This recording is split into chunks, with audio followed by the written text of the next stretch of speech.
السلام عليكم الاخوان الكرام. من هالفيديو حلقه جديده من قناه الماتش تي في. ان شاء الله في الفيديو نحل مباراه الوداد الرياضي وسيمبا التنزاني، المباراه اللي انتهت بفوز الوداد بهدف ل0 والاحتتام ضربه الجزاء الترجيحيه الذي رجحت الوداد انها تمر للدور النصف النهائي. على اي غادي نتكلم على هالمباراه وكيفاش كانت دايره هالمباراه، ولكن قبل ما نبدا الاخوان اللي ما دعمناش بابوني يدعمنا بابوني، بارطاج الفيديو مع الاصدقاء ديالو ويفعل زر الجرس ويدير اللايكات. وما نطولش عليكم ندخلوا في التفاصيل تاع الحلقه. اذا الاخوان، المدرب خوان كارلوس غاريدو دخل بالتشكيل الاتي: مطيع في حراسة المرمى زولا، أبو الفتح كذلك كان العملو كان عفوا عطية الله هو اللاعب، بن عيادة هذا هو الدفاع اللي كان، يعني بن عيادة لعب كظهير أيسر، عفوا ظهير أيمن بن عيادة، وعطية الله لعب كظهير أيسر، فيما زولا وأبو الفتح فهم لعبوا في مركز محور الدفاع. وسط الميدان كان فيه اللاعب جبران حسوني، وكذلك جبران والحسوني والداودي. هذا هو خط وسط الميدان. يعني يلعب المدرب باللاعب جبران والحسوني كلاعبي ارتكاز. وعندي مؤاخذات في كاردو في النهج هذا، يعني انت مطالب بالضغط علاش تلعب بجوج لاعبي ارتكاز. لعب الداودي كصانع العاب، ولكن كنت تقدر انك تخلي لاعب ارتكاز واحد هو جبران. ما فهمت انا علاش الداودي علاش غاريدو دار جوج لاعبي ارتكاز، ما فهمناش.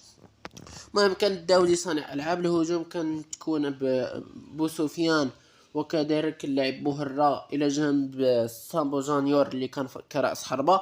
على اي بدات المباراة الاخوان، فريق سيمبا التنزاني كان جاي للدار البيضاء انه يدافع. راكم تشوفوا بلع على الوداد ب4-4 جوج، يعني 4 في الدفاع و4 في الوسط وجوج في الهجوم، يعني لعب بجوج رؤوس حربة. المهم انطلقت المباراة. الوداد الرياضي التشكيلة اللي دخل بها كان فيها مؤاخذات. راكم تشوفوا حتى واحد ما كان راضي على التشكيلة اللي دخل بها خوان كارلوس غاريدو. كانوا اسماء يستاهلوا انهم يدخلوا في التشكيلة، ما دخلهمش خوان كارلوس غاريدو. وخوان كارلوس غاريدو مدرب ما كيسمعش الهضره، ومدرب كيدير اللي في راسو. راكم تشوفوا صابر اللي كان يشتغل معها الاخوان راه رسميا غادر الوداد بسبب الخلاف مع غاريدو. على اي ماشي مدرب تاع الحوار غاريدو، كيدير اللي في راسو. دخل تشكيله ما كانش خصها تدخل من البدايه. كان فيها شي حوايج، شي لعابه خصهم يدخلوا، كانوا شي لعابه يستاهلوا انهم يكونوا في البنك. على اي هذه هي اختيارات تاع خوان كارلوس غاريدو. انطلقت المباراه الاخوان بدفاع لسيمبا التنزاني. كنا عارفين ان سيمبا تجي دونور باش انها تدافع. الوداد حاولت تقبض الكره، ولكن بان انه بزاف تاع اللعابه تاع الوداد نقصوا المستوى ديالهم. راك تشوفوا ما شفناش عطيه الله اللي كنا باغيينه. هذا مهوي اللاعب بن عياده، مهوي اللي بعض اللاعبين تاع فريق الوداد الرياضي اللي ما بانوش بالمستوى اللي كان خصهم يبانوا به. على اي الاخوان الكرام، كما قلت لكم انطلقت المباراه باحتكار الكرة لفريق الوداد. احتكار الكرة كان بدون فائدة صراحة. الوداد كان تعاني الأمرين، يعني خطة العشوائية تاع غاريدو إلى جانب نقص المستوى تاع اللاعبين. شفنا الوداد كان تقبل الكرة في وسط الميدان، تمكنت أنها تسجل في الشوط الأول عن طريق سامبو، عن طريق عرضية ضربها سامبو بضربة رأسية. سجل الكرة في الزاوية اليسرى لمرمى الحارس سيمبا التنزاني. بعد ذلك شفنا الوداد كتقبل الكرة في وسط الميدان، ولكن بدون فائدة. إلى جانب بعض المرات كانوا يكونوا بعض الأخطاء اللي كانت تقدر تسين بأنه كان كانت تقدر أنها تخشي شي بيت الفريق الوداد الرياضي. على أي الوداد الرياضي خرج عليها غاريدو. باش نتكلم صراحة، غاريدو خرج على الوداد.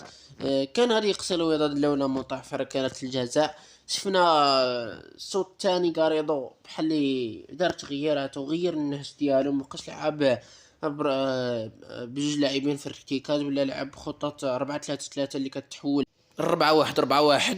على اي الوداد ما كانش مزيانه صراحه. رغم تغييرات غاريدو ما شفناش تغيير في المستوى في اللاعب الوداد. غاريدو صراحه مدرب ما يستاهلش يبقى في الوداد، وراكم شفتوا الوداد تبين انها تلعب بدون مدرب. والصراحه انا باش نتكلم معكم منطقي، اللي كيبقى فيا هو هاد الجمهور. يعني راكم تشوفوا 3 ديال التيفويات والتشجيع من الدقائق الاولى. الجمهور الصراحه يستاهل الاشاده والتقدير على المجهودات اللي كيقدمها في الملاعب. على اي وصلوا لركلة الترجيح. موطع تصدى لجوج ركلات الترجيح، يعني كان في الموعد الحارس موطع، وثبت أنه حارس لا يقل أهمية على أحمد رضا التقناوتي. وغتكون منافسة قوية على مركز حراسة المرمى. راه كلشي ممكن، يقدر موطع يديها لأحمد رضا التقناوتي، كلشي ممكن في كرة القدم. على أي هادشي اللي كان عندنا في هذا الفيديو الإخوان. الماتش ما كانش فيه شي حاجة كبيرة اللي تحلل، المستوى كان ضعيف. على أي قولوا لي الرأي ديالكم في مستوى الوداد. الوداد ستواجه سان داونز، وإلا لعبت مع سان داونز بهذه المستوى في الوداد لن تمر للمباراة النهائية. كنقولها لكم درك يا الإخوان، حيت المستوى اللي ظهرت به الوداد أمام سيمبا راه مستوى ضعيف، وسيمبا راه ماشي بالحجم تاع فريق الوداد باش الوداد تعاني معاها وتوصل معاها الركلات الترجيح ويكون المستوى ديالها كارثي. على اي هادشي اللي كان عندنا في هذا الفيديو. ما تنساوش الاخوان ديروا ابوني، جيم، بارطاج، تشاركوا في التعليق، ونتلاقاو في فيديو قريب. ومبقى لي نقول لكم تهلاو.